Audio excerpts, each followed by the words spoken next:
Hi, everybody. I'm Bryan Mudd. A fan of South Plains politics. Here's your talking points for this week. Lawsuits, questions over criminal cases, problems county commissioners hope will finally be fixed by a change at the top of the medical examiner's office. I'm Anna Warnicki with BorderReport.com. Construction for the new border wall here in South Texas is expected to start any day now. We'll have that story coming up.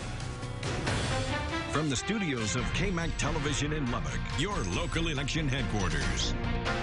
This is Talking Points with Bryan Mudd. And thanks for joining us, everybody. Also this week, the fast lane. We talked last week about how state and local governments are fast-tracking Lubbock's outer loop. And now, after years of slow playing the Ports to Plains corridor, it's also time to think about that cost and positive impact of extending Interstate 27. Even expanding part of it from Lubbock to I-20 would change the way we're thought of from a larger business sense. A group meeting this week to start getting a plan ready for the state legislature on that, and KMAC's Matthew Stell was there. It's been called the Corridor of National Significance. The Ports to Plains project is 1 decade in the making to connect the North American continent. John Osborne, chair of the advisory committee, says the plan is pretty popular across the state. 70 resolutions of support from cities and counties, economic development organizations, metropolitan planning organizations, chambers of commerce that have all said that one of their biggest priorities is the extension of I-27 from Lubbock to Laredo. Under Osborne's leadership, the Committee of Mayors and County Judges is tasked with determining the feasibility and potential cost of the project itself. One of the big issues, how to transport goods more efficiently from the nation's largest inland port. Right now, all of those trucks that come through Laredo, over 2 million on an annual basis, actually are driving straight up I-35, and it's getting things to be extremely congested. But Osborne knows firsthand that businesses benefit from major investments in highway infrastructure. One of the reasons that Monsanto, which is now called Bayer Crop Science, located where they did in Lubbock was because of its proximity to the interstate. That people need to get their supplies by truck, or they need to put their goods on truck to get to market, and interstate travel is the safest means of travel because it's much more limited access onto the interstates. All right, KMAC's Matthew Stell reporting for us. Member of that committee with a vested interest in Lubbock's growth on many levels, of course, is Mayor Dan Pope. So people are clear, the Ports to Plains Alliance has been around for a while, but this meeting starts new work that the state has called for, right? That's right. So Ports to Plains is 21 years old. Former Congressman Nagelbauer started that even before he went to Washington. But it's House Bill 1067, I believe. It's very prescriptive. It explains exactly what they want us to do between now and the next legislative session. In fact, our report is due on January 1st, 2021, so some 15 months out. And we've broken the 990 miles into 3 segments, and we'll study each of those segments. We're supposed to look at impacts, economics, you know, the impact certainly to the environment, to what it will do to population. It's pretty exciting, actually.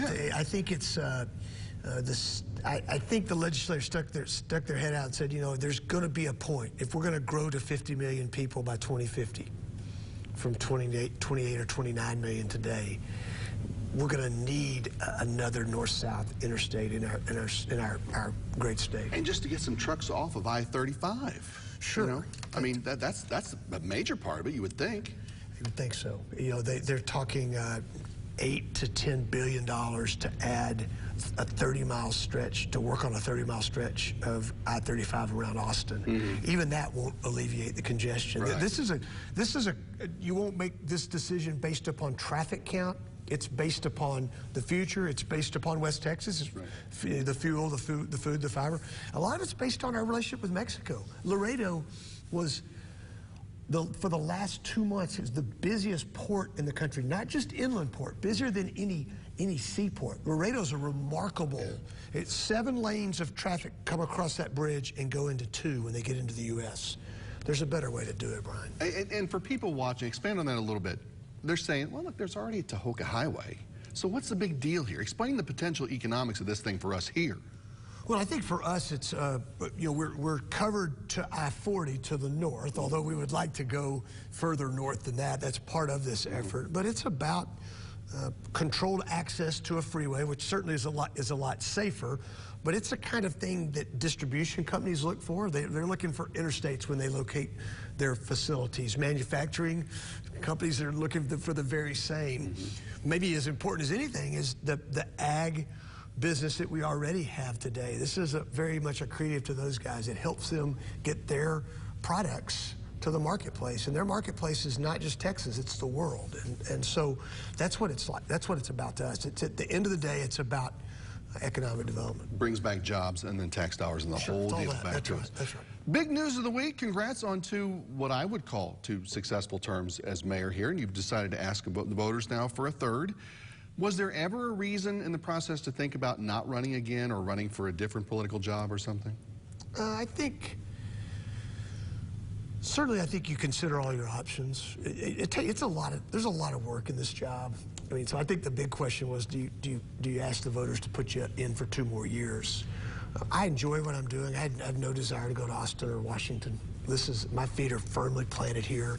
I think this job fits my my gifts and graces, and I'm looking forward to trying to make the case to voters to give us another 2 years. You know, I remember you sitting here when we first started this show and talking about a need for a city hall that worked together a little better, solved problems together a little better. Are you happy with how that's gone, or is there anything that could be better about that now going forward? Well, I think you always can get better. I think we've made a lot of progress. We've got a strong leader.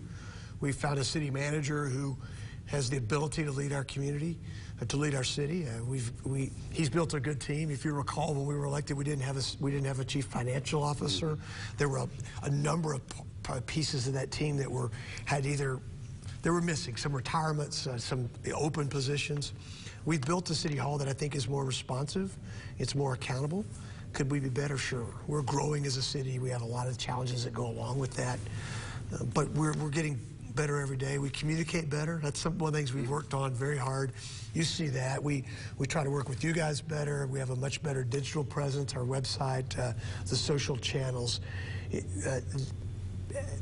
That's what millennials expect. That's what a lot of our citizens expect. That's how that's the way they prefer for us to communicate with them. So we've made progress. We got a lot more to talk about. Will you stick around with us for one more segment here? Yeah. He's got stuff to do, but he's going to stay with us. Stick around for that. And let's do this week's poll question. While we're on the subject, do you approve of the job Dan Pope has done as Lubbock's mayor? Talk to us on the KMAC News Facebook page and on everythinglubbock.com. Click on Talking Points. Give us your opinion there. He'd like to hear it too. Coming up, Lubbock has a new police chief. We'll tell you who made the final cut.